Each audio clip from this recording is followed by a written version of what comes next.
Peace, Oakland. Merry Christmas. Happy second day of Kwanzaa. Happy Hanukkah. Happy holidays.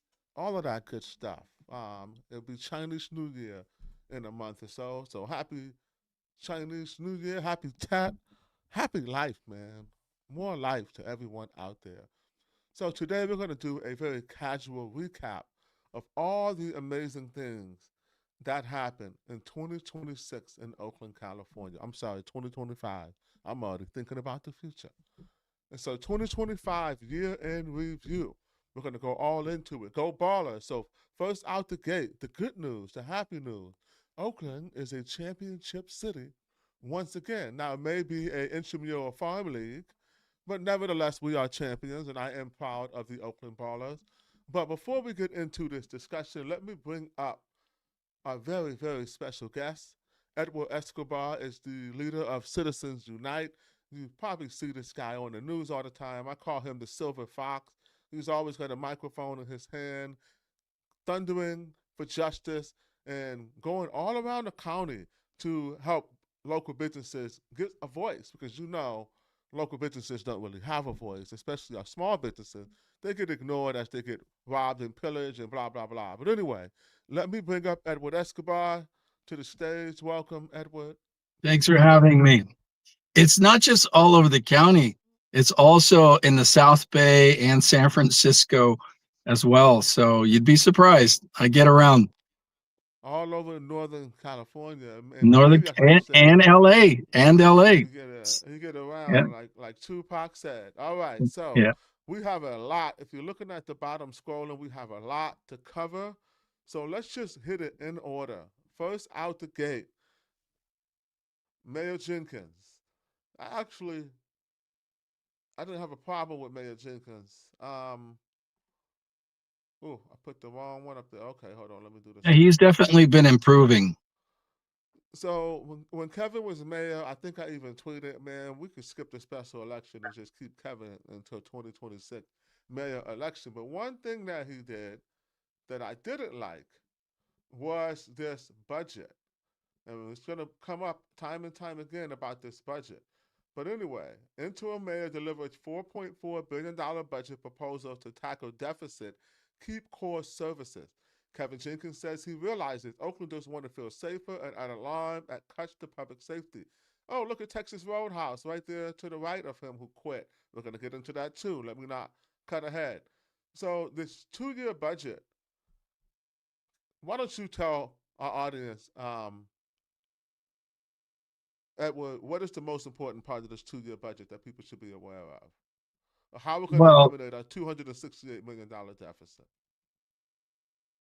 to try to do a Hail Mary with increasing taxes once again, you can't keep taxing people out of problems and making these pie in the sky promises.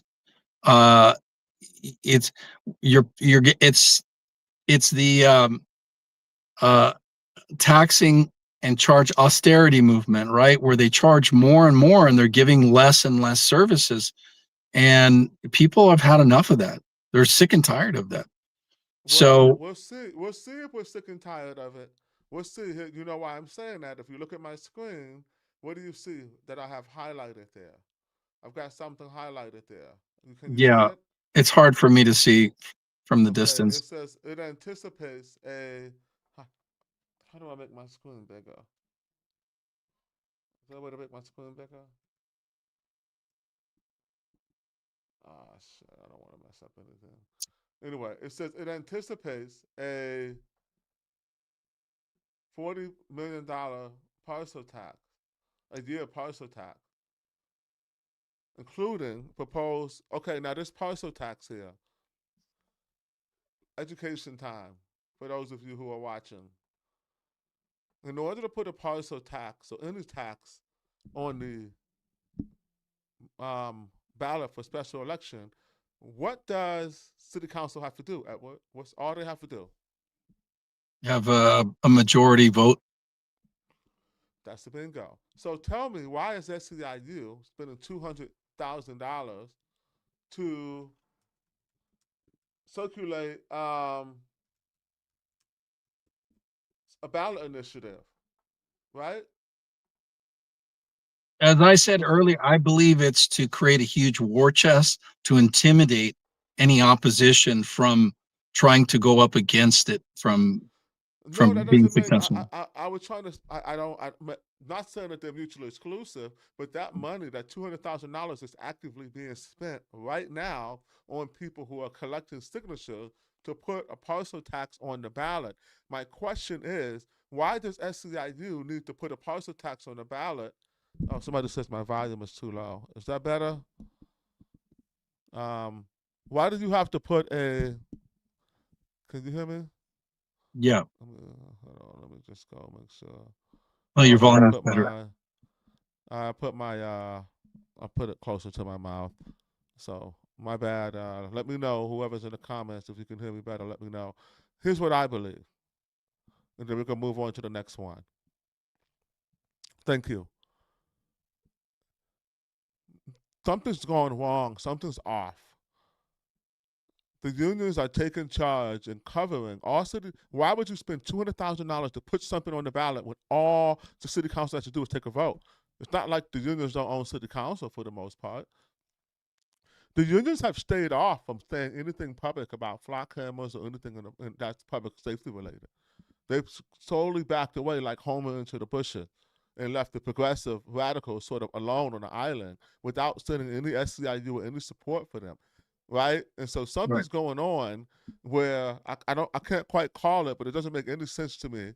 Let me know what you guys think. The 38 people who are currently watching, or if you watch this later, leave a comment in the chat. Why do you think SCIU is spending $200,000 to pay signature gatherers for something that can happen in next month with a simple vote from council for majority? Just saying. All right. Barbara Lee campaign promises. Let's move on to the next one. Um, so, do you remember her campaign promises? I sure do. You'll Okay. notice that we Let's haven't set it heard right we now. haven't heard much about him, have we? We have not heard much about her. Let's go to her first 100 days. In my first 100 days, I've moved with, oh, this is like past tense. So, they're bragging about moving 30 tons of waste. Urban Compassion Project is doing the heavy lifting. Urban Compassion Project does significantly more than City Council or the City of Oakland to remove trash around the city. No mention Most of them, by the recently, way. Barbara Lee said that her promises were that making Oakland the safest, the cleanest, and the greenest. Okay, I remember something about a forensic audit. You remember Forensic that? audit is one of them. But most recently, what she wants to have people remember are those three statements. So, Yeah, those are kind of vague. I remember her talking a aren't lot they? about trans. I remember her talking about Extremely vague. increasing transparency, but Yeah. Forensic audit never but happened. forensic audit never happened. Here's another thing that never happened. Yeah. Here's another thing that did happen. OPD went dark. No more talking. No more scanners. We can't hear what they're saying. Here's another thing that just happened. We're going to get into later. Oakland just said we're not going to give our quarterly reports for finances and our future outlook. We're just going to skip it until March, leaving us very little time to make any adjustment. Again, we'll deep dive into that in a minute. So we haven't seen much happen from her campaign promises from blah blah Lee, in my opinion. But what The about you? number of police officers went in the opposite direction. That's true, and we lost our police chief, and I don't hear a peep about replacing him anymore. Although No, our new interim police chief, if you don't know him, I'm not going to say his name because I'm not trying to blow his spot, but he is a wild boy, ex-military, combat vet. Um, Very interesting choice for interim police chief, but he's probably a little probably better. He's been around a long time for a few decades, so he may be a better look than Texas Roadhouse. We'll see. Um, police we, commission chair removed. we're going to be talking about that. Don't you worry. All right, let's get into the next one. DA Ursula Jones Dixon. All right, DA Ursula Great Jones celebration. Dixon. Excellent DA. Excellent DA. There for the people. and not the politics. She's taking care of victims of crime, and she's letting criminals know, don't come to Oakland, don't come to Alameda County for crime tourism. We love her. Doing an excellent job. Of course, there's Now going to you, be a delay. People have to realize that she has to undo all the damage that's been done by Pamela Price. That takes a while. That takes a while. So we have to work with her so that she could keep that trajectory of progress. okay? I have a couple questions. You and your group, the superheroes of Oakland, and I call you guys that, the Avengers. You, Twan, and Chris Moore, namely, the Three Musketeers, swashbuckling their way through a more moderate and accountable Oakland government and county government.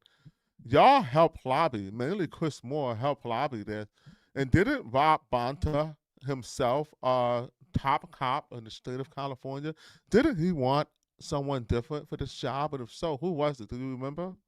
Yeah, Venus Johnson. Rob Bonta wanted his deputy chief, and from his office, from the attorney general's office, he wanted Venus Johnson to be in that place. And I suspect that the reason being is that he felt that if he had a wild card that he could play, and if push comes to shove, and that time comes where Shang Tao, well, actually Brian Azevedo, right? They're trying to use him against Shang Tao against the Duongs against Rob Bonta, and perhaps throwing in Mia Bonta. So I believe that a prediction that the attempt on behalf of Rob Bonta was to install a favorable DA in Alameda County that would serve his benefit in the event push came to shove, and this was being held or heard in at Alameda County level. So you're The saying Rob you're Bonta. saying you're saying Rob Bonta was trying to keep the woke train going, trying to keep the shenanigans going, and we beat, or you guys, that didn't have much to do with it. Y'all beat Is it Rob true? Bonta. Yeah, actually, we did. Yeah. I mean, we did it for the people, and it's the people that are going to benefit from the greater results, right? And it was a team effort. Everyone put in, and everyone cared, and everyone collaborated, and our focus, our objective was accomplished. So we were successful, and Oakland benefits from it. Alameda County benefits from it. So it's for the greater good. It truly is. All right, moving on. Y'all know this is rapid fire. Bang, bang, bang, bang, bang. Y'all know we keep them guns close. I'm not gonna flash no guns today. Maybe I won't flash no guns today. You know what I mean? You never know. Guns come out. It is Oakland. You got to be ready. All Correct. right, let's talk about my favorite Yankee promoter, Ray Bobbitt and AASEG. Oakland pushes Coliseum sale to next year. Postpones the sale again. Now remember, the last budget prior to the one that we just discussed had in it that we had to get these funds or it led to cuts in police and fire. And when the money did not show up, indeed, police and fire budgets were cut. And I believe we had to cut 2 fire stations that were not restored into the new hopium filled budget that's depending on yet some to be discovered ballot initiative. But anyway, AASCG, they celebrated this deal. I don't know how many times did they Multiple celebrate this times. deal. Yeah, that Like deal has at closed. least like 11 times. At My least. God, if that, probably even more. I heard that had been successful so many times. I don't know how many times that Coliseum has been sold. Put it that way. One of the biggest deals in city history, and we're saying a Soggy Side article. I try not to cover too many Soggy Side articles, but I will give them credit for their widespread coverage. And until recently, with the arrival of the Oakland Report, being sort of the only game in town that consistently covered Oakland's government, they call it one of the biggest deals in the city's history that never happened, delayed repeatedly. Who's been saying that? At least they had that as a headline. The, So the, yeah, the steal or the deal that never happened? yeah, the city's financial advisor warned this plan could have catastrophic consequences if it failed. Well, it did fail, and it did have catastrophic consequences. And we had to institute a backup austerity budget Here you go. The backup austerity budget that happens because we never got that money, and then they had to cut senior centers and all of that. Right. I don't hear anybody criticizing the people who help keep Shintal in office. If you'll Um, recall, Nikki Bass said that we are entering into a boom loop, and Boom loop. a boom loop, and she was so ecstatic. Then she goes to the board of supervisor level because she failed upwards, and then I demanded that she recuse herself because she was involved. There's a conflict of interest in her involvement at the citywide level, working with the AASEG. But Mm-hmm. yet, of course, that falls upon deaf ears. They don't see the conflict of interest there, obviously. But it's obviously very clear that anyone involved on a city level should not be involved on a countywide level to make a determination. But I think that it's pretty much made its own. It fizzled out on its own. It's in its death throes, if you will. And I Mm-hmm. think that the final dagger to the heart of it just needs to be done. Final Yeah. dagger or final bullet Look, in that case. and if they truly Dagger. want to Final sell, dagger. if they want to sell the property, the highest and best use at the highest price to the highest potential bidder who has prior experience with this high level of projects. This is Well, a it's too late multi-billion now. dollar, multi-billion We're, dollar deal. look, we're gonna probably lose it and have to give it up with a lien when we have the final result of the The bankruptcy coal. case. Yeah, we're gonna get to that though. A lot of the stuff we're gonna get to. Don't worry. We're gonna. You see how it all ties in together. It all ties Right. in together. Um, Next on the list, but before I get to the next one on the list, I want to mention Ray Bobbitt bragged, even on his own website, he talked about being a highly decorated Desert Storm war veteran. He never went to war. He's not a war veteran. He's not highly decorated. We busted him on our Gotham Oakland episode about stolen valor. Stolen valor. If you want to go check that episode out, I'm not going to take the time to put it on the screen, but go to Gotham Oakland and check out stolen valor. And there was a an elected official recently charged with stolen valor for lying about her Desert Storm attendance when she was actually in the reserve and never deployed.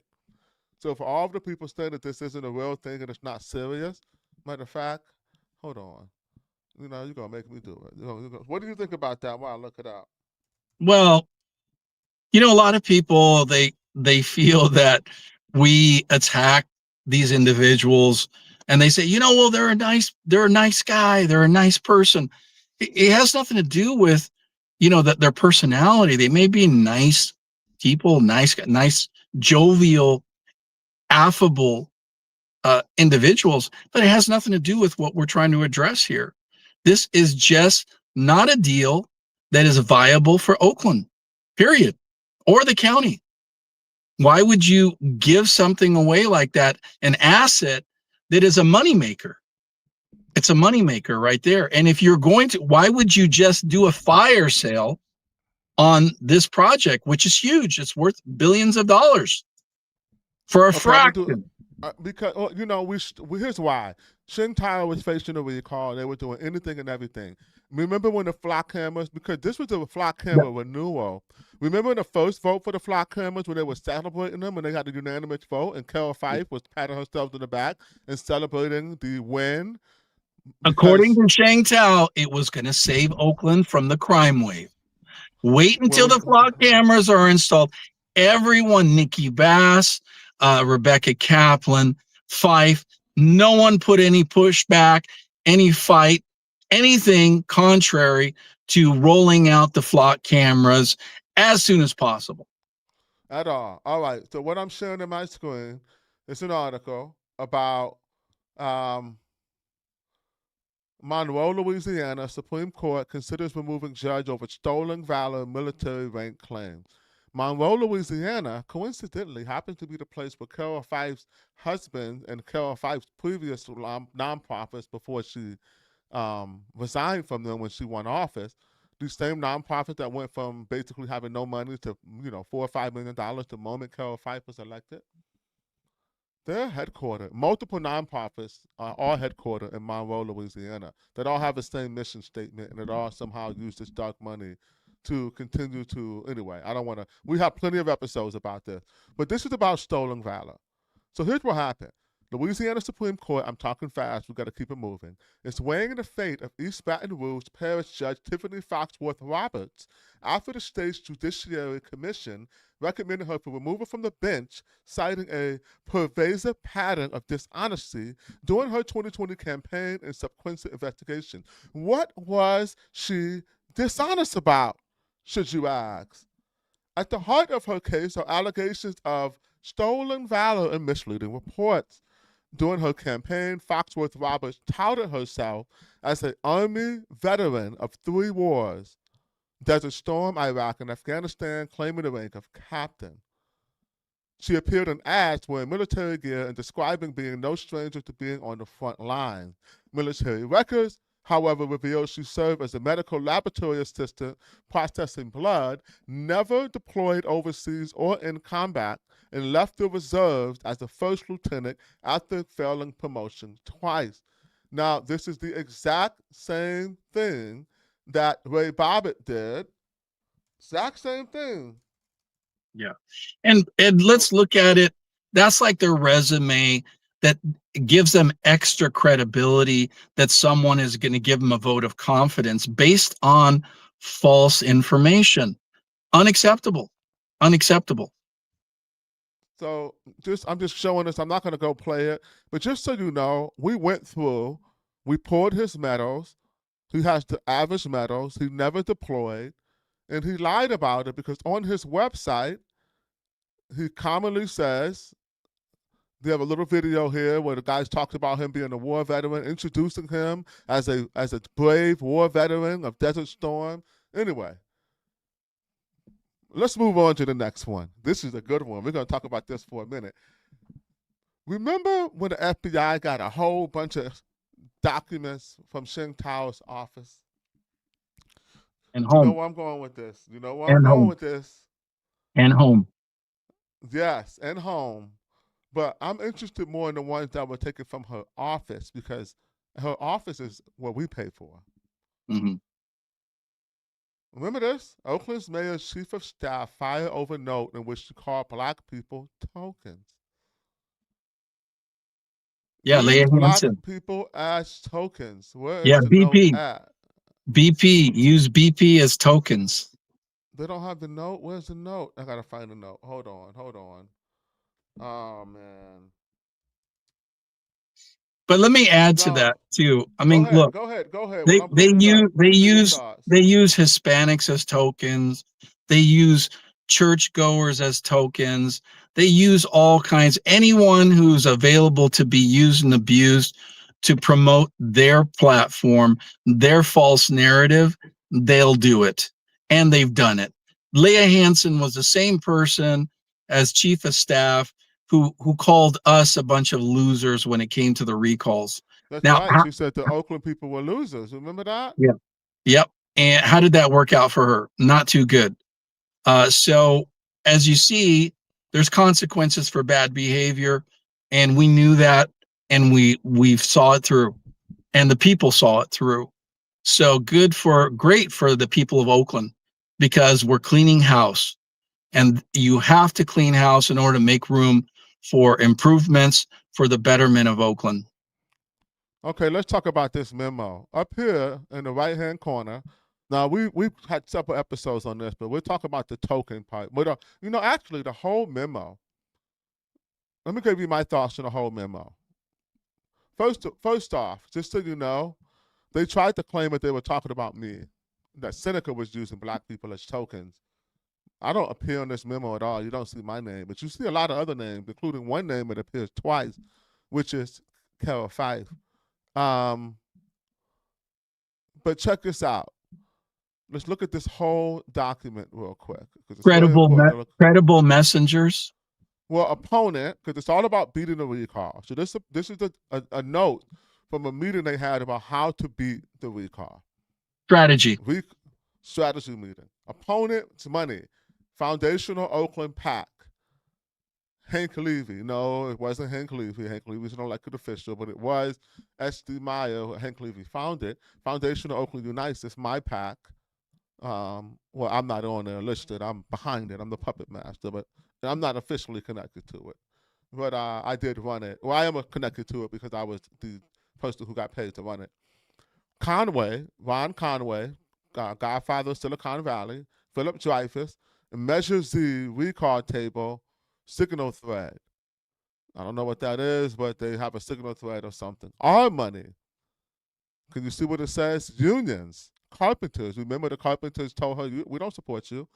Firefighters, CNA, SEIU, Akanandai, Quinn Delaney. Charter amendments. Huh? Change recall rules. Were they going to try to change the recall rules with a charter amendment in the middle of the game? That was actually being talked about.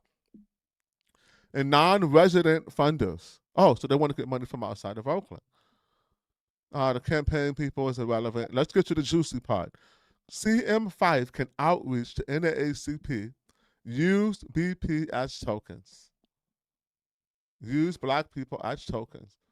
Black Council member supporters. Carol 5. Spell Again, it out. Pay attention, pay attention to read. What do you mean pay attention? Make sure she doesn't support the recall? Notice how Treva Reed just disappeared after all. She quit and disappeared and ran to Ohio. Ducked all of this. Well, Then they have worked with the Oakland Dwongs. Rising They worked with the ran by, Dwongs before, too. run by Shaney Turner, Oakland Rising, who tried to push you down the stairs. Yeah, cheap shot ago. from behind. Yep. And then interference campaigns at signature location. So is this the First Amendment plan to violate and disrupt signature location from actual elected officials? Yeah, it is. It looks like fair practices, right? Political actions. Yeah. All right. Now we have comms, and this is where it gets more interesting. Chief of police, so that they're blatantly talking about using work and work time and work issues to campaign. Budget comms, series of press conferences. This is bad for Oakland. Once a week. So press conferences from the that was the mayor. The Shang Sham tour. The Shang Sham tour where she went around and had these so-called town halls, which were not town halls. They were one-sided presentations where it was propaganda. And she hauled out everyone she could in administration from public safety, so that way she could give the appearance that she's doing her job to fight the crime wave, which Still obviously lost. Nobody believed it. Nobody bought it.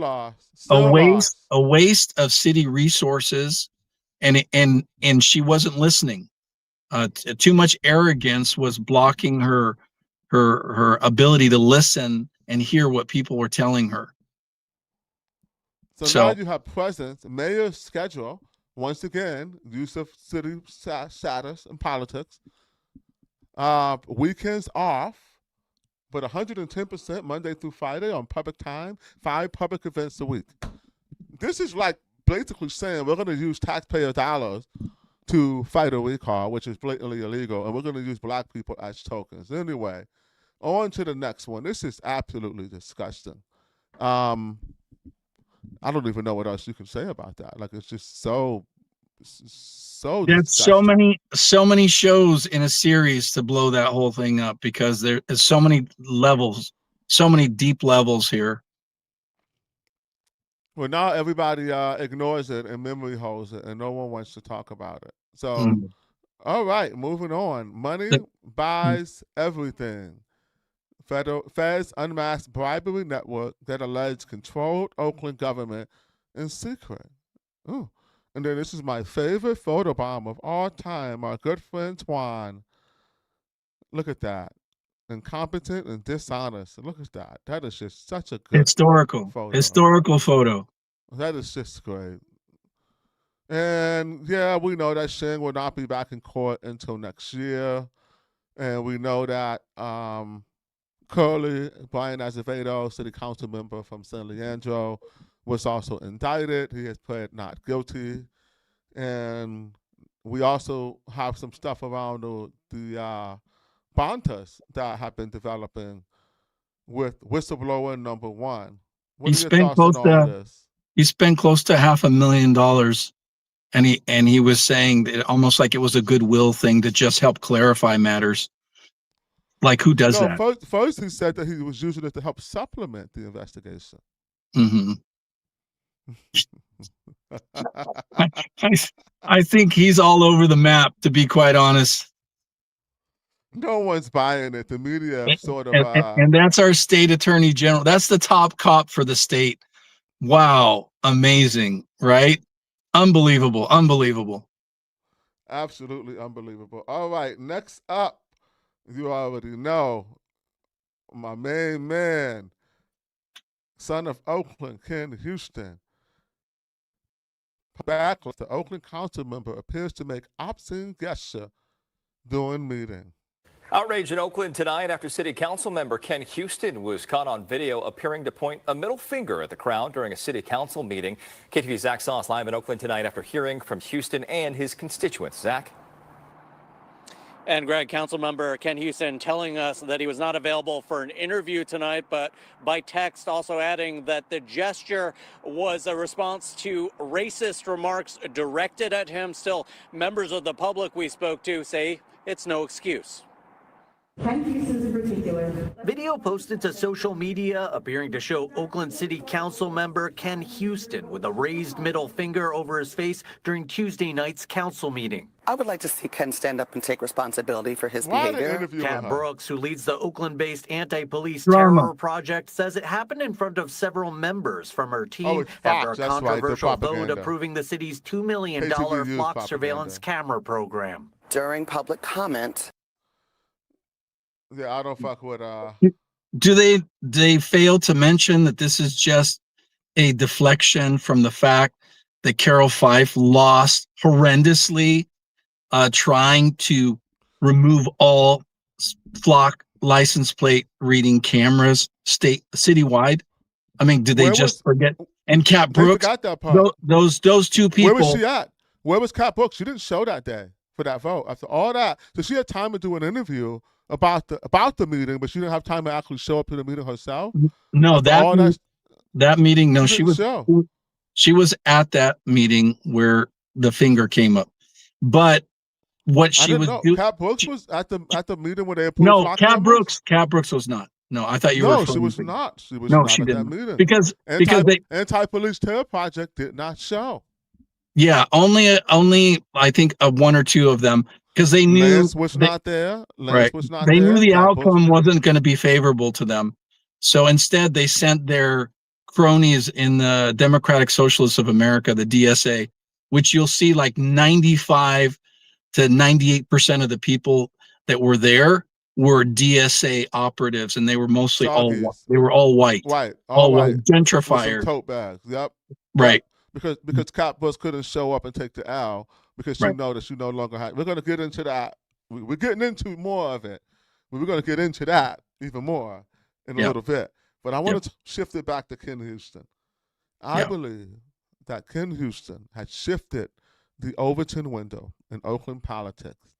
As uncouth as his actions may have been, Yeah. and no, I would not advise anyone to give people the middle finger from a dais as an elected official.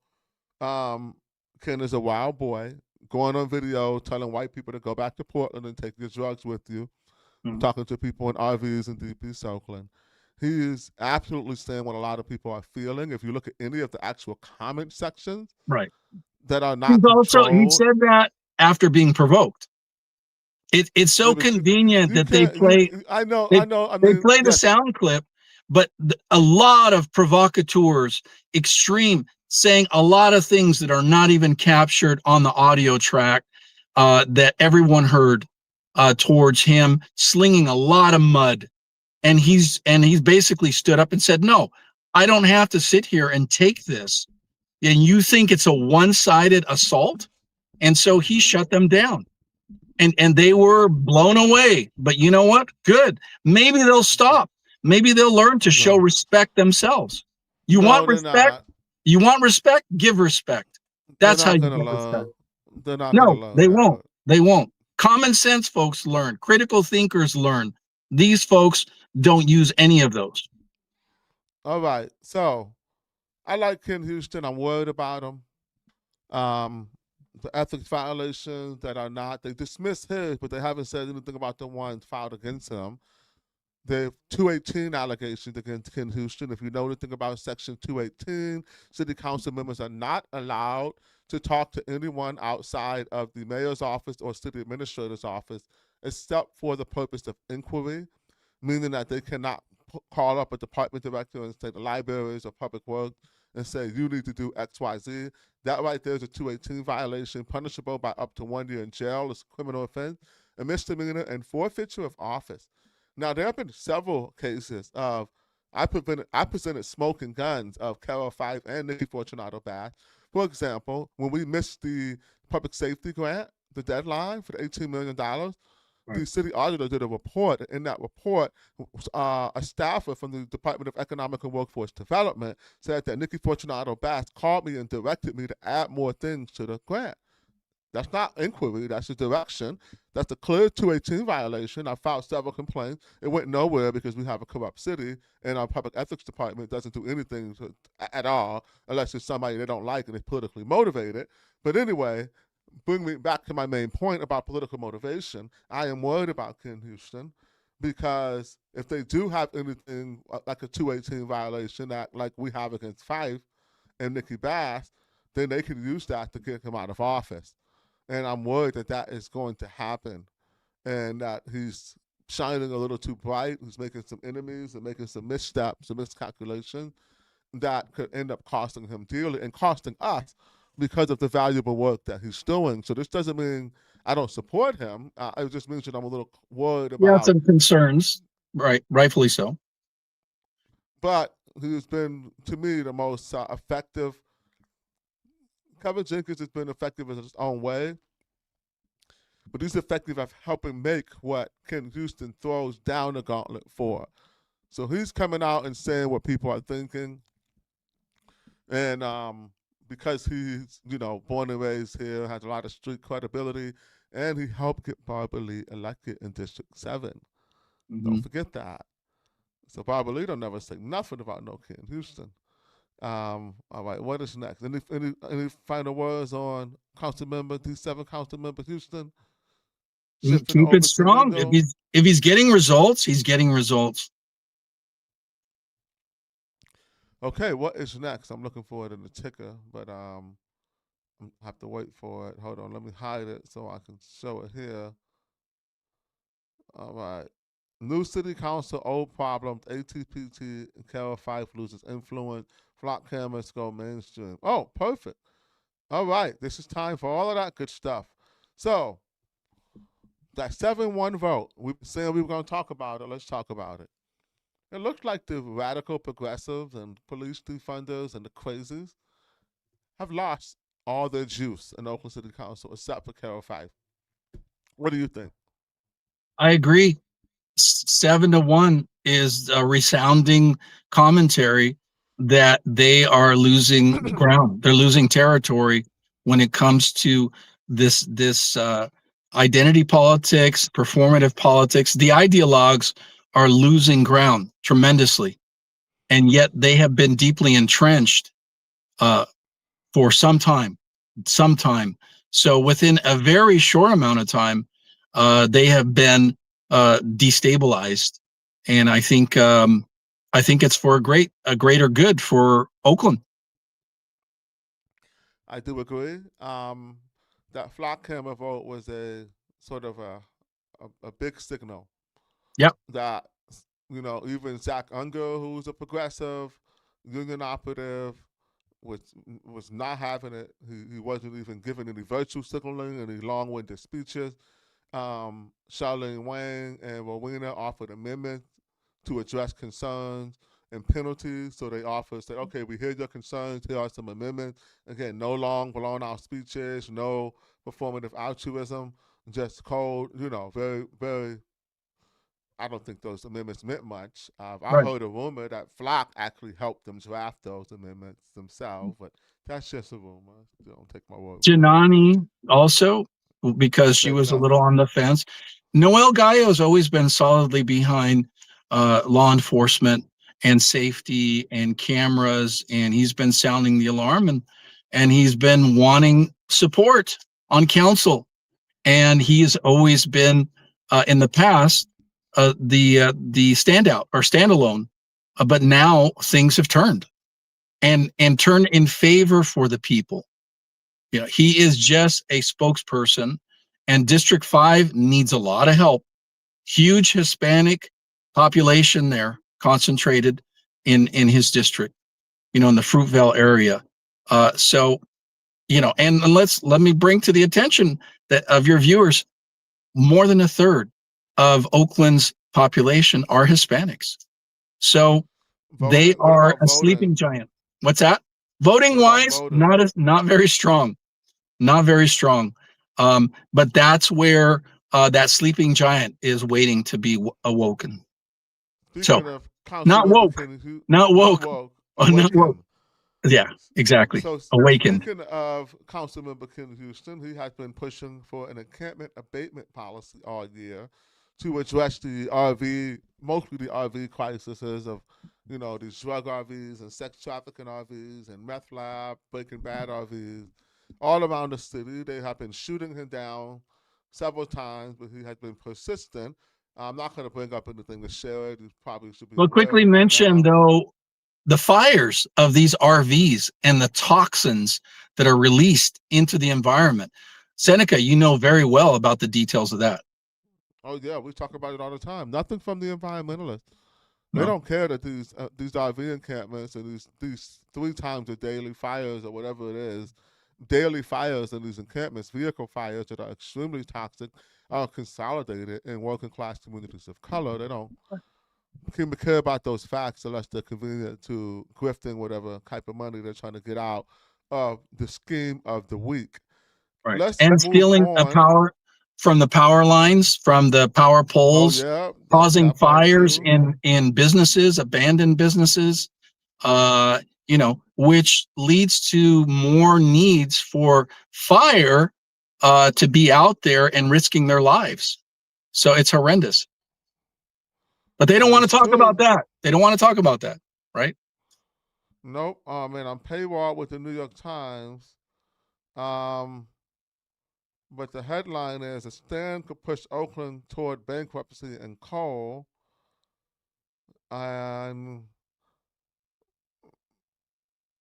man, oh no, they put it in this one. Hold on one second.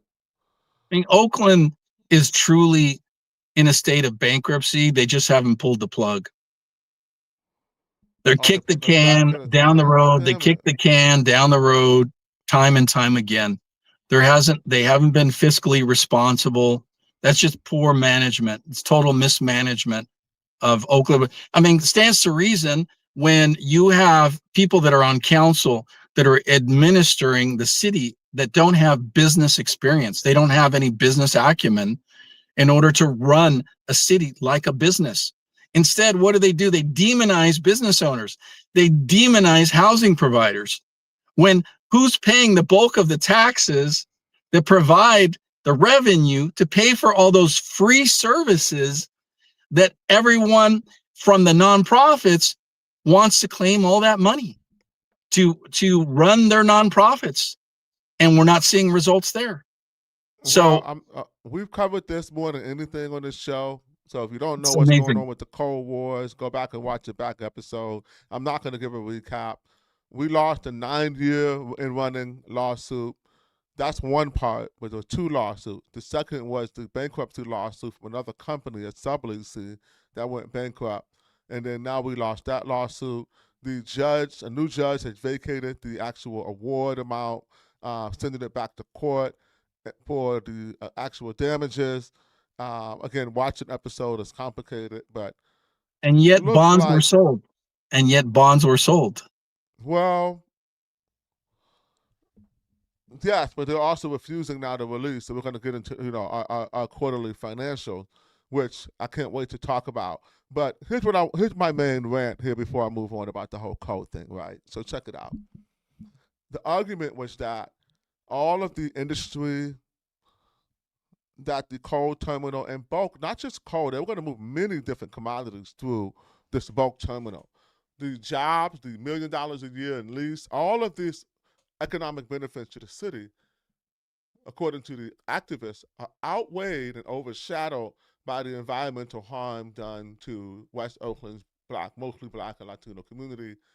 Not so much more due to gentrification, but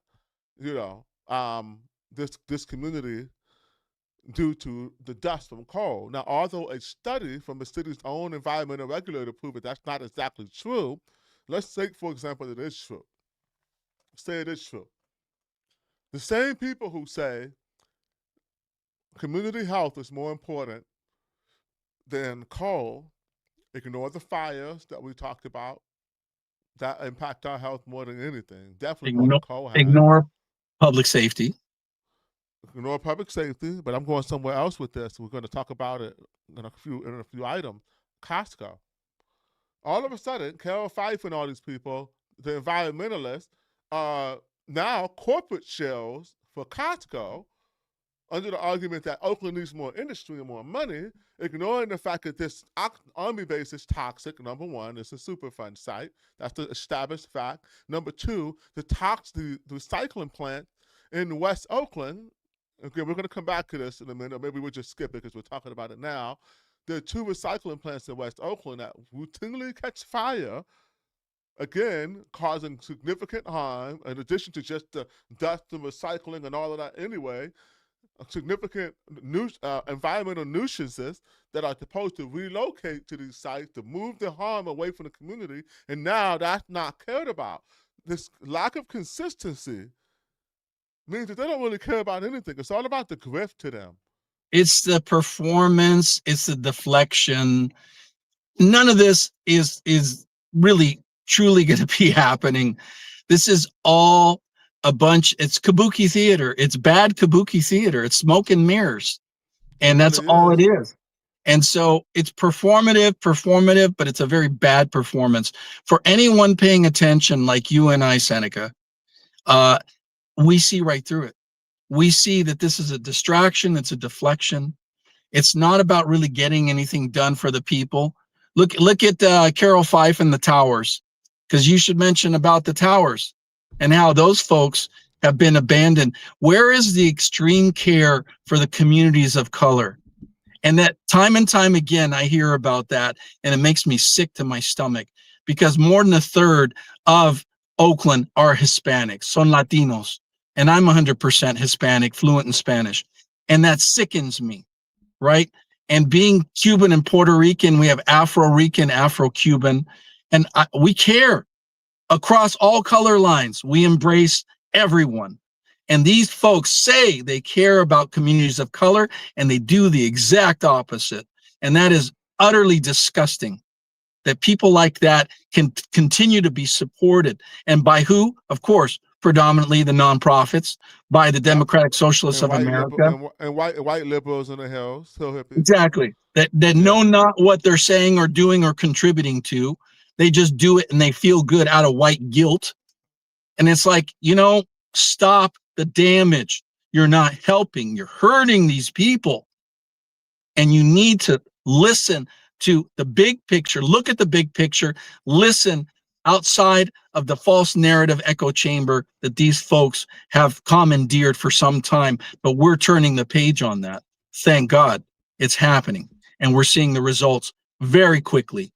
Unlike the other side of the coin, which has been perpetuating the exploitation of human suffering for profit and self-benefit, self-gain, promoting their own political agendas and their own profit agendas. Unacceptable. Again. Profit. Say profit again. It's good. They grift us. Anyway. Profit. Extreme. It's extreme profit, though. It's extreme profit causing extreme human suffering. Unacceptable. We got a lot of ground to cover in 11 minutes, so let's try to keep it moving rapid fire. Oakland, after 3-year delay, actually managed to revive Start Housing Street Improvement Project with a bond sale. So we managed to sell our bonds. I actually know a young lady who was involved. She works for the company that did those bonds. Now, that's good. We need the money. But why is it good, though? Because let me tell you, No one's going to throw good money after bad unless they didn't see that Oakland is bottoming out when it comes to a valley. You know, the hills and the valleys, right? The peaks and so they're seeing public safety. They're trying to time the market. People are like, Exactly. you know what, Oakland's hit rock bottom. Here's my take on that. Very, very astute take, Edward. Thank you. Thank you. My take is this: how often do you hear a whole press run about a city selling bonds? Yeah, it's like they are so desperate for any, but you don't see a press run about the city of Oakland not releasing important financial reports for this quarter. right. We don't see, Which doesn't make sense. Which doesn't make sense. But it could make folks dollars, like the Quinn Delaney's, right? Yep. These folks that are timing the market, that drive the prices down and then pick up for a song, right? These properties at Wayne Jordan and Quinn Delaney and these folks. What's their involvement in real estate? What? Yeah. Yep. What's going on there? All right. So next up, Oakland's quarterly financial report is delayed until March, amplifying budget risk. City is skipping its Q1 revenue and expenditures report this year, and the Q2 report will not be available until early March. Now, we're supposed to give these reports out to give us time to adjust to anything. And what the city is saying is that, and I'm going to, just share their comments exactly. The city is saying that they want to be accurate over. They want to be accurate over timely. Okay. He's aware of the challenges. He noticed that the finance department. Johnson, okay, I'm sorry. My bad, guys. Bradley Johnson, our finance director, told the Oakland Report that his city has prioritized accuracy over timeliness in its financial reporting this year. And that's why they're going to be late and not give us any transparency, which means we don't have any time. So let me give you my take on that. All right. Let me attack the statement. I'm prefacing accuracy over timeliness. They're not mutually exclusive. No, it should be hand in hand. You should be accurate and timely so that Correct. we can make timely and accurate decisions based on the findings. In case we need to cut something, we have time to make adjustments so we don't go bankrupt. What this does, it leaves us no time to make any cuts that may be unpopular, like the pension.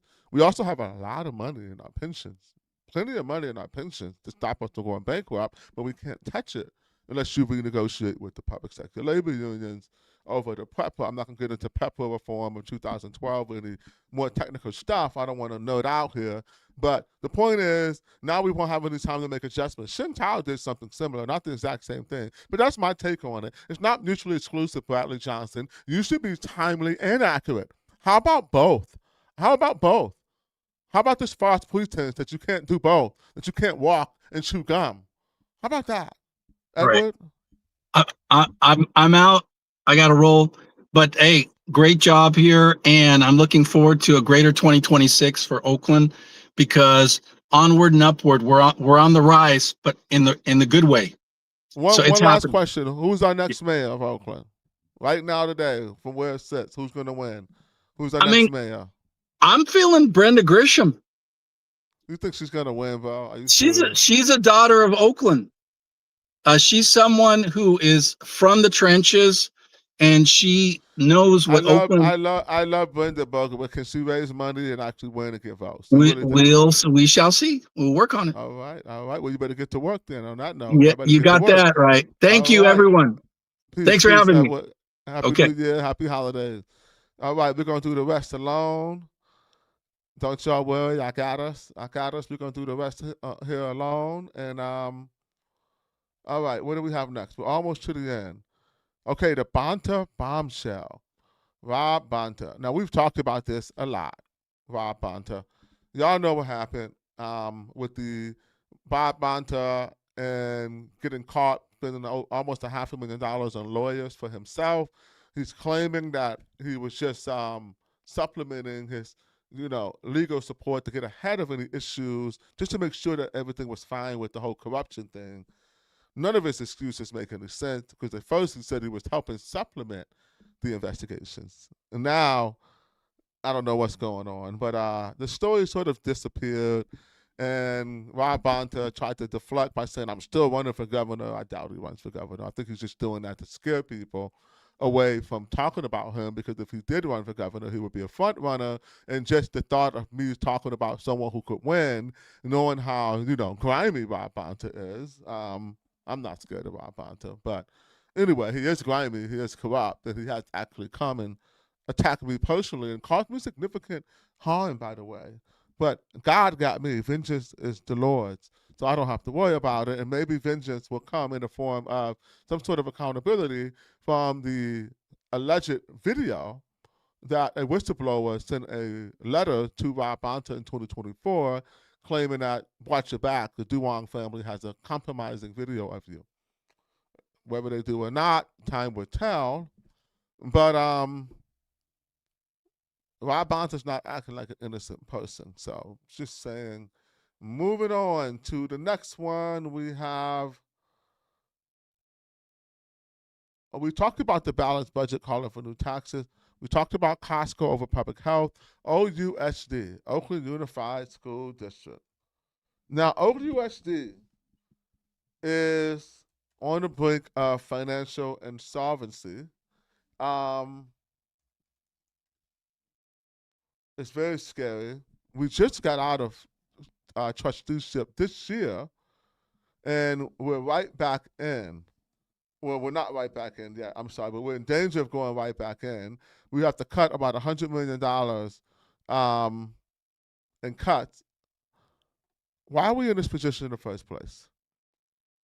Because we didn't close the schools 3 or 4 years ago like we were supposed to. Remember the whole school closure when they were going on hunger strikes and talking about don't close schools to black kids, like it was the Ku Klux Klan was trying to shut down black schools to hurt black education, and it wasn't just the harsh reality of low enrollment and not being able to pay for all of these utility bills and keep this many buildings active at the same time. And so the smart thing to do was to reduce and consolidate schools so we would have enough money to actually continue our education. And we didn't do that because of the performative altruism of our school board, which is a perfect circle with the Oakland Unified School District Administration. That's my hypothesis anyway. And now, as usual, everything goes broke. Progressive policies work just as they're intended to, which is the managed decline of American cities and the decimation of our education system for the working class, so that we cannot be competitive and we slide further and further into distress. This is what low-intensity conflict looks like. All the rampant fraud, everything that's happening, there's a lot going on in America. In 2026, we're going to talk a lot more about these larger macro issues as we start to fade away from talking more about Oakland, because frankly, I'm kind of over Oakland and it's bullshit. Oakland Police Chief Floyd Mitchell resigned. Did we talk about that yet?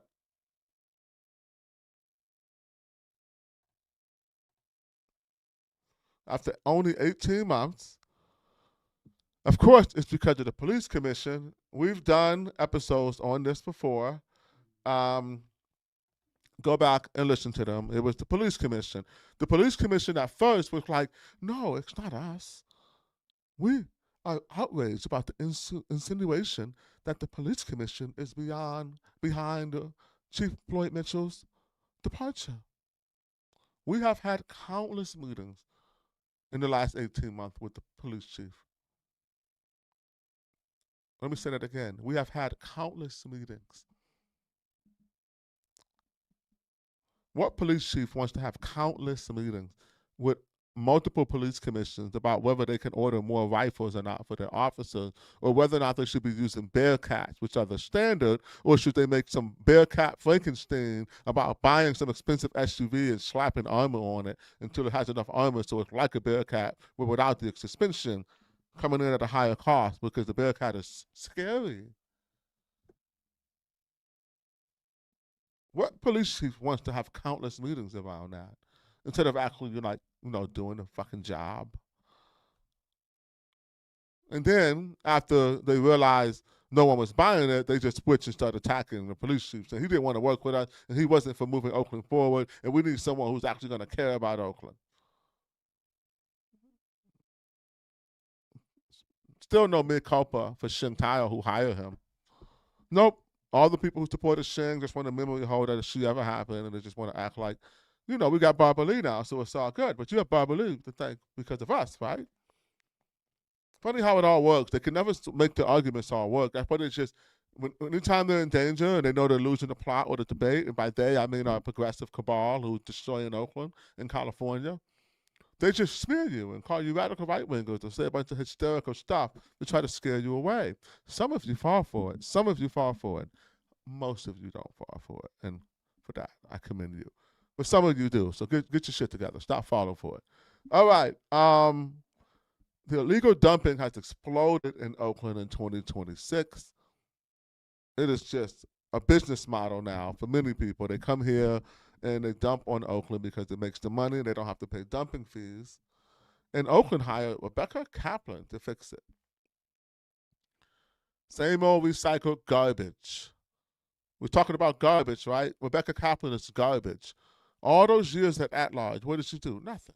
She ran for a bunch of offices that she lost. She pretty much spent her entire time at large running for different offices that she would eventually lose. Mayor, board of supervisors, mayor again, board of supervisors, you name it. She just kept losing, spending her time at large because she doesn't have a district to actually report to.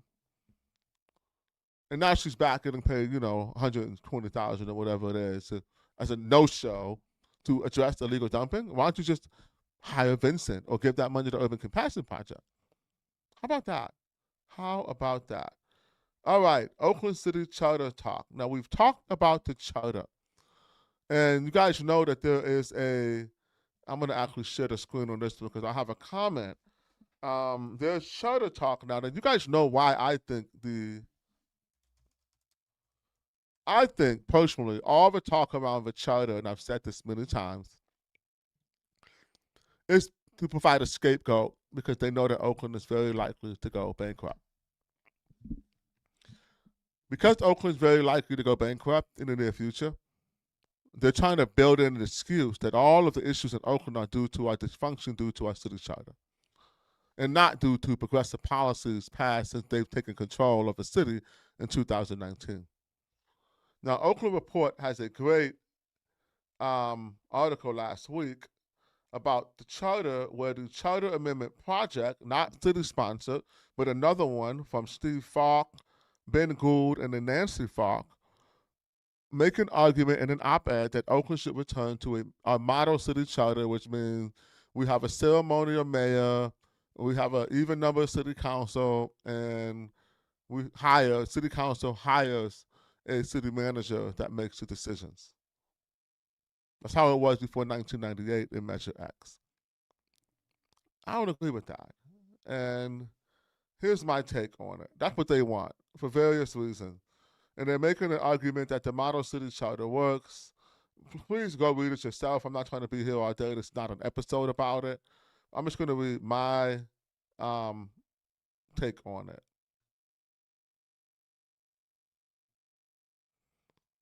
Which, interestingly enough, not a single person here has. Stephen Falk answers everyone else, but he won't answer or talk to me at all because maybe they don't want to debate someone who's actually equipped. Here are my arguments against this form of government. Can we have a live debate? I would love that. First off, democratic accountability matters. A city manager is not elected. When government fails, voters have no clear person to hold accountable, even though they still expect the mayor to fix citywide problems. Oakland is too large and complex for a city manager model. Council manager systems may function in smaller or quieter cities. Oakland is neither. It faces regional, state, and federal pressures, like a big port, that require an empowered, visible executive with a public mandate. And this is the main thing. Voter power should match expectation. When power is diffused, decision-making collapses into finger pointing. No one owns the outcome. A city manager model reinforces this dysfunction instead of correcting it. The city requires a political leader who can advocate for Oakland beyond City Hall. It's called a bully pulpit, something an unelected manager is neither designed nor empowered to do. Power should match voter expectations. If the mayor is blamed or credited for results, the mayor must have authority to act. Anything else is governance by misdirection. Bottom line, Oakland does not need a return to managerial governance. It needs clear authority, visible leadership, and a system where responsibility and power finally align. So someone asks, what would I like? I want and I ran on this for mayor in 2022. By the way, in 2022, when I was talking about the Oakland City Charter, no one wanted to talk about it. Everyone ignored it, except the Spur report that came out actually inspiring me in my policies. I got it all from Spur and Making Government Work, which came out in November of 2021. Here's what I want. We need a strong mayor that has line item veto and budget veto. Line item budget veto and legislative veto, I'm sorry. We need a controller. We need the city attorney to not be an elected official because they're too political.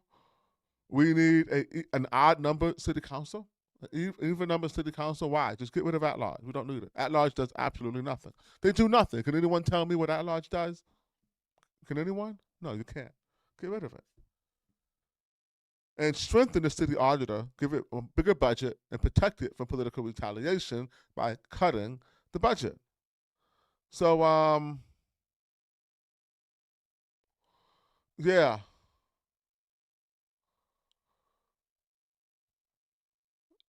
Somebody said something, Doug, and Sean, oh no, never mind. They never engage with the dissenters. So Stephen Falk won't engage in a debate with dissenters. Stephen, do better. If you're hearing this, do better. Be a real intellectual and actually step into the intellectual arena. Debate. Debate on facts and logic to see what people really want. I think that we need a strong mayor, traditional strong mayor. Okay, we're running a little bit over the hour, so let me get to the predictions. We got a major election next year. Districts 2, 4, 6, city auditor and mayor. I've said this already, but if Charlene Wang runs again in 2, she wins. If Janely runs in 4, she wins. I don't see anybody. Maybe Janely is the only person who could maybe be beat. Maybe. Very outside chance. With a very strong popular candidate. Can maybe beat her running, I don't know, more, I don't know. I don't think she can lose, but maybe. Kevin Jenkins is not losing. Nobody's going to beat Kevin. And I don't think anyone's going to even run against him, most likely, except fringe candidates who want to get a name for themselves. Not that I'm discouraging you.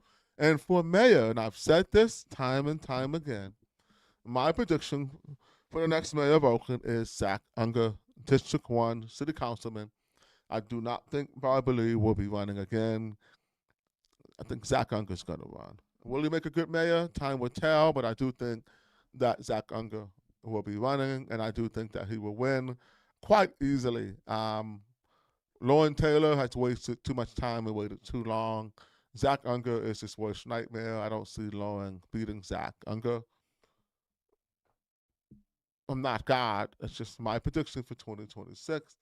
I also predict that when that budget finally does come out and those forecasts come out and we lose the ITS lawsuit, Oakland's going to be going bankrupt in 2026. That's another prediction I have. Oakland is going bankrupt. OUSD will be put back into trusteeship.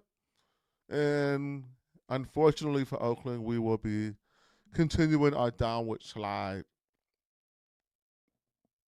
I'm not happy about it. We have made some gains. Again, the Ballers won. Go Ballers. That was cool. We still don't have any professional sports teams. That's not cool. I also think that in what looks like to be an emerging recession or worse, Oakland leaders will attempt to hide in the global economic fallout. You see these silver prices, precious metal prices. See that crypto slide? It looks like the dollar is showing some cracks. And if for some reason we flirt with losing the world reserve currency in 2026, or for whatever reason we have any major economic fallout, I'm not saying we will, but if we do, Oakland would try to use that to hide and say it's everybody's having these problems. It's not just us.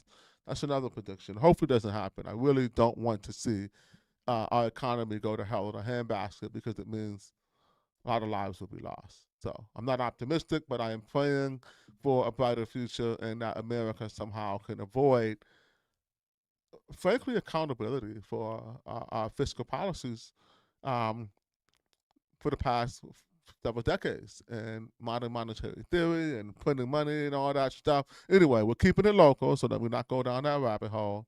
But I do think that the economic downturn will continue, and the fact that Oakland doesn't have any money as well is going to put more stress on local businesses.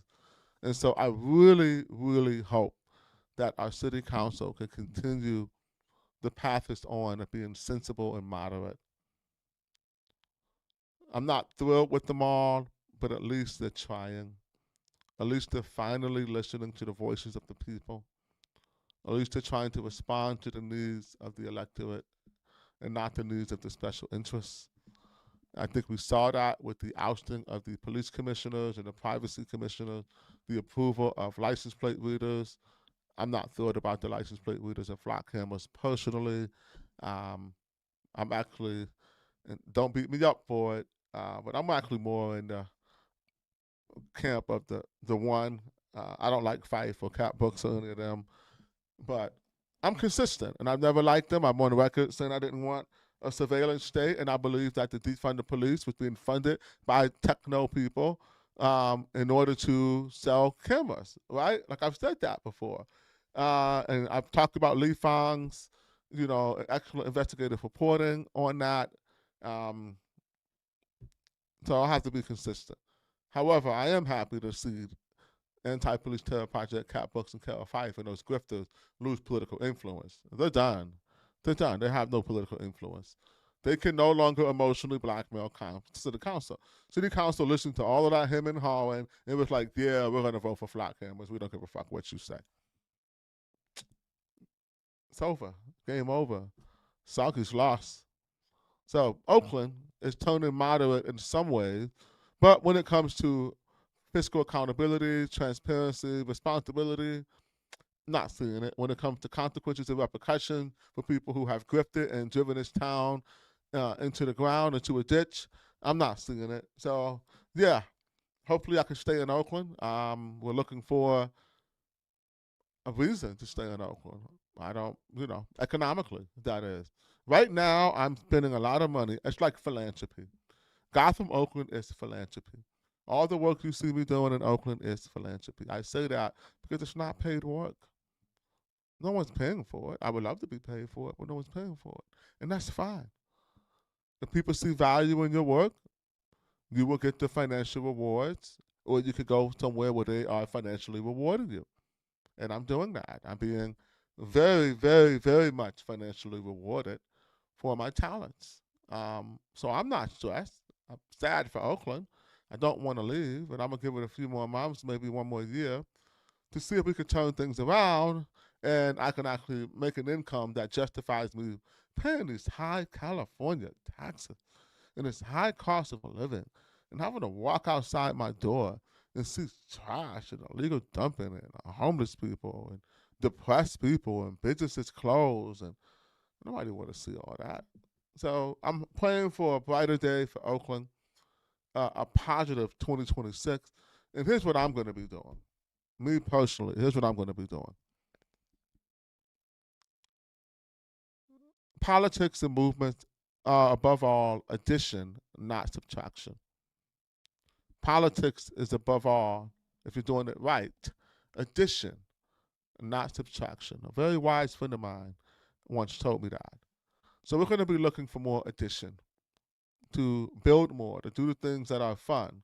The most fun I had in Oakland was when we were running a community garden and growing food and feeding our neighbors and tending to livestock. and throwing festivals and all that, having chess clubs, all that fun stuff we used to do that we frankly don't do anymore because Oakland's in a depression. We need to bring that back. It's time to bring the fun times back. It's time to bring the positivity back. And I don't mean the hopium and everything's fine, crime is down, so we're not going to fix anything positivity, the fake stuff. No, I mean real positivity. We're still going to be watchdog in city council, but I think it's time for a change. Can't fight forever. So, yeah, I'm going to continue building in places that it's worth building and adding value in places where that value won't be destroyed by nefarious politics and politicians. Hopefully that'll be Oakland. But wherever it is, I'll be there. You guys take care. Love yourselves. Pay attention.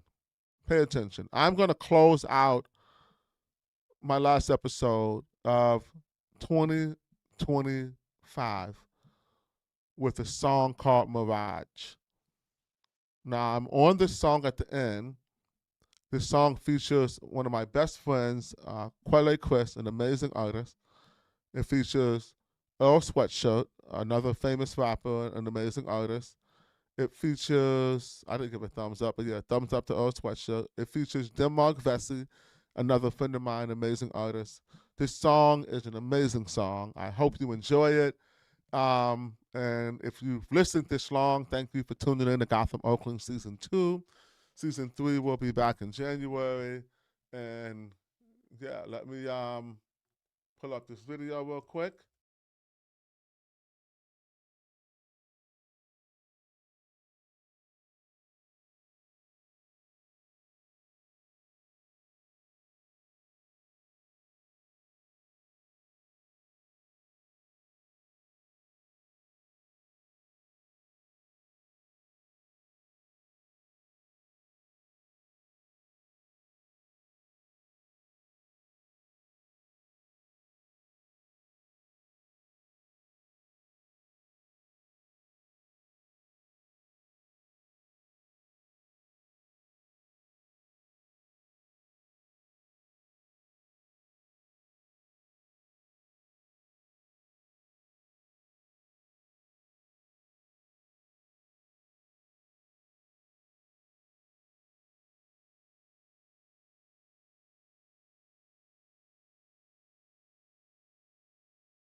Oh man, I don't know what happened. But anyway, let me play this song for y'all. If you're still here, thank you for watching. And have a happy new year, Merry Christmas, Kwanzaa, you know, Hanukkah, all that good stuff. And yeah, enjoy this. Enjoy the song. Leave your comments. Don't worry, Pat Primo. We're about to play it right now. My joint dumbed out for a second. I got disconnected.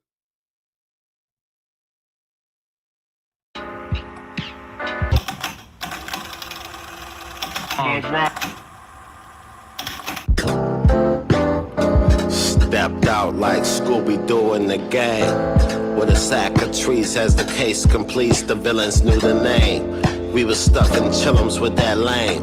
Back when dime sacks was the thing. Now we glide across skies like Luke Kane. No shame. We carry the state on our back like new quarter chains. Rats was at them like Elmira to Maximilian. I was focused on the craft. I knew Rax was in the cards. Sorta mutant, I seemed to see through the ceiling. Some homies hid under tables. My head was up in the stars. That's real large. I know niggas that caved in but still guards. Some said it's pre-programmed, some state it's up to a law. You ask me, it's all part of the mirage. Ah-ha-ha. Don't think it's wrong. What's that? It's secure in the Subaru.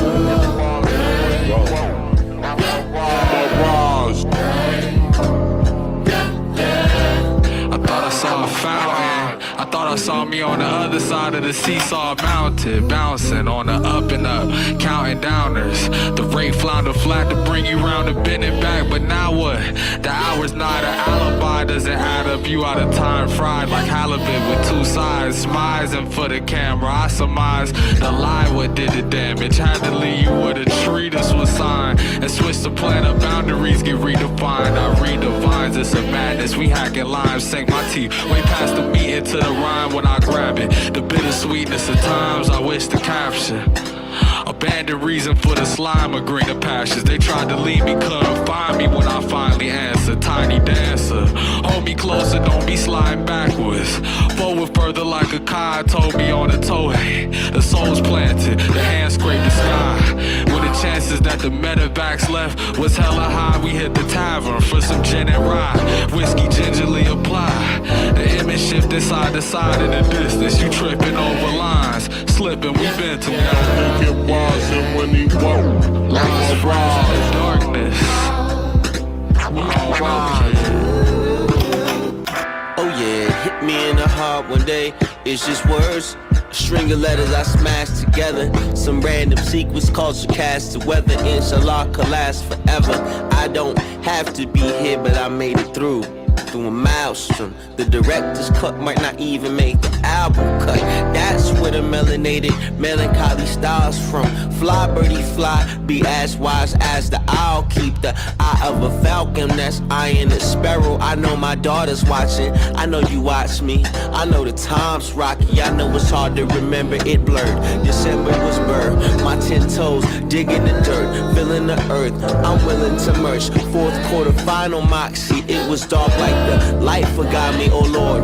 Then a spark, then the scent of sin's rosemary. When reality bit, it pierced my heart. With lifted hardships, my soul carried a voice close near me, said, don't be so scary, enjoy your 30s. Listen, I'm still looking for father figures around me, and even niggas who clown me. The last laugh is a nectar, but the sweetest get back is being completely free, completely me. The smell of burnt sage, let the seasons reap. Don't overthink it, bleed free. And when he woke, I'm a rise. I'm a rise. I'm a rise.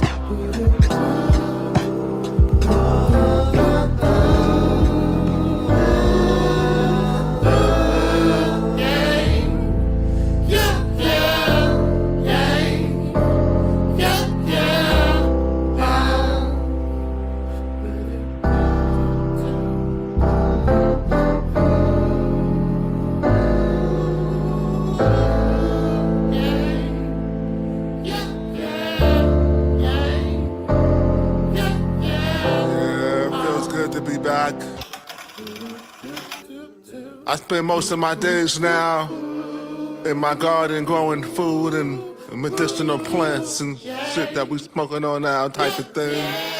And pondering the next moves, you know what I'm saying? Like, what the fuck is going on out here? We all know something is, you know, around the corner. And we feel it in our souls, it's manifesting itself in our art even. The movies we make are largely dystopian, post-apocalyptic. I think we are just trying to make sense of it somehow. And that's cool. Sometimes it just be them seasons. Predatory capitalism and all the isms, you know what I'm saying? And everybody's fed up. And people don't know what to do. So we make our art. And art is beautiful. But art is also the truth. So we know, you know. Come on, you know. You know, you know, you know. So what are you doing about it? Most people just waiting for something to happen without even preparing for anything. You know what I'm saying? Right now, Ukraine, power off. Venezuela, they shut the power off. Just this week, 44 million people, South America, power off. That's how we start modern warfare nowadays. You just cut your power and your internet off. Get out 1 week without the little faucet running and the little water coming out. Your refrigerator not being on and shit. The diabetes medication not being cold. And you asked out. Make your actions match your ambitions to survive. You need to get ready like we are. That means being in shape. That means being in touch with your ancestors and your spirituality, you feel me? What's gonna come to pass is what's gonna come to pass. All that voting and all that shit, you can do that, that's cool, but that ain't gonna stop it. It's already on the way. You know what I'm saying? So, just buckle up, have a good time. You know, security is largely a superstition. It does not exist in nature. Life is either a grand adventure or nothing, baby. Go have your adventure, because I'm having mine. Big Sin, peace out. One love.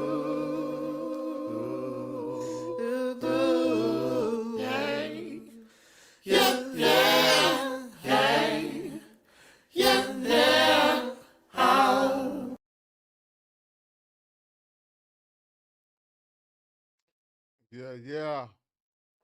Have your adventure, because I'm having mine. Hope you have a great adventure in 2026. Peace. I love you. See you next time. Season 3, Gotham Oakland. Yo, I swear it's only up from here. Yo, I swear it's only up from here.